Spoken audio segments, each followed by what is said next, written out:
Hello, YouTube family. It is Sam and Maggie Lucker here, and we are here to talk about the episode 2 of Harry and Meghan. And I'm going to let Maggie take it over now. So we watched the second episode of the docu-series on Netflix, and here are top five revelations.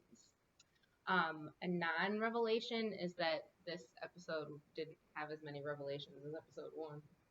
Yeah, So picking out five was kind of hard this time. I would agree with that. So that's like a non-revelation. Just thought I'd throw it in there. Okay, the number one revelation that we had was just how nasty the British press was. They had on the screen different words that they used to describe Meghan or her in relation to the royal family. And to me, it was just extremely nasty and brutal. And I guess that, like, I didn't realize before things that were being said. Yeah, I mean, guys, this is probably my my oldness coming out, even though I'm 32 years old. It's an old man. But people need to like start being mature, all right? And I mean, like we have adults acting like children, and I think that's incredibly rotten.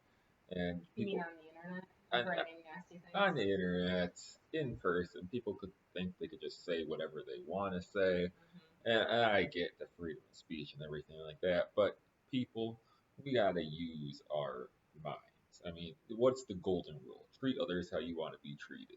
So you don't want to be called nasty things.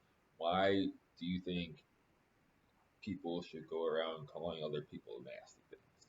Yeah. So, you know, I don't care if you're a Meghan and Harry, Mm-hmm. Meghan and Harry fan. Uh, like them or love them, you still can't act like a jerk.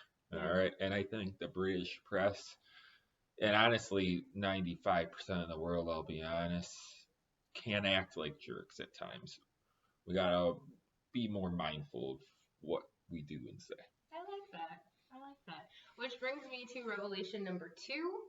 I can't believe that the British press has not changed since the 90s. Like, you always hear about how poorly they treated Diana, and then in the documentary, Harry was talking about how he didn't want a second woman that he loved to be treated so poorly. So my revelation is, why have they not changed in 30 years? It's kind of like history is repeating itself. Mm-hmm. I don't know. I've never been to Britain. I can't not tell you. So. Oh, I haven't been, but it's on my bucket list. Yeah, but I mean, again, it's just like it's just the sense of respect. Like you gotta be able to know when to push something and know when to back off, and that's I think where the British press falls short, and honestly, the American press too. Yeah. You gotta learn when to push and learn when to say, you know what, back off. Like they might, they still might be celebrities, but they're people still. Yeah, they forget the humanness. Yeah. I've read that before.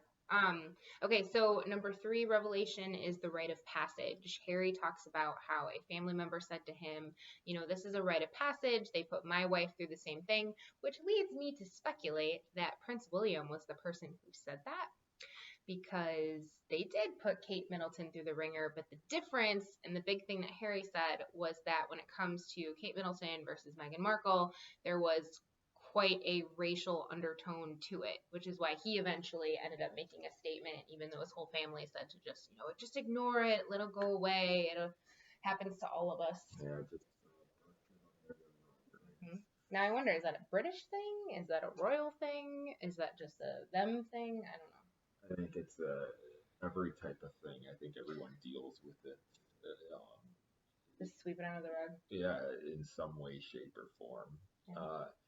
But it's just like, yeah, I mean, they were probably, at least they were, the episode 2 was showing us how racist they could be, and like how they weren't going to protect it because of that racial undertone.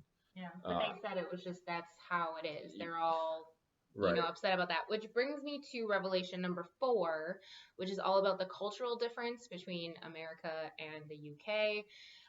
Meghan Markle was saying that in the beginning, she didn't quite realize and I have to say this respectfully, how did she not realize that Do there's your a homework, cultural woman. difference? Yes. Like that she, when she first met William and Kate, that she was wearing ripped jeans and she was barefoot and she's a hugger and she didn't realize that Brits don't like to be hugged, and Right. that was revelation number 4. You gotta know you gotta know your audience. Yes, And listen. and then revelation number 5 is about how they're formal. The royals are formal in public, and she would think they'd go home in private, be like, oh, but they're not. They're just as formal.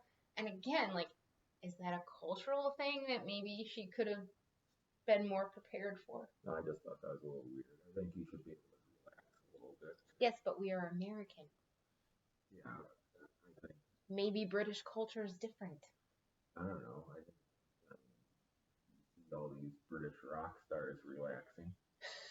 All right. That is true. Yeah, so I think the Brits know how to relax. But she wasn't dating a British rock star. She was dating a British royal. Um, well, Like, at some point, you got to think to yourself, well, you gotta be able to relax. got to use some sometimes. common sense here. I don't know, but I will say this: like Meghan Markle, she had to use a little, common sense. Like you're going to meet your future husband at that time. His family, his royal family. So you gotta be on your best behavior for the first couple of times, and then you show your true self. Yeah, right? even with the royals, the true self comes out. You don't show you're crazy right away. Yeah, I don't know. I think if I was meeting the British royals, I think I'd be a little formal for a little while. Some people show they're crazy right away. So, all right. Those were our top 5 revelations. So it was fun. And they were kind of a stretch. We had to really think about revelations. Yeah. So I'm hoping episode 3 is juicier. Yeah. So I'm enjoying the series. I know it took us a little while to go from episode 1 to 2, but we had Christmas. Yeah, we had Christmas. So there's we're doing the best that we can right now. And so until next time, it is Sam and Maggie, and it's Luckers out.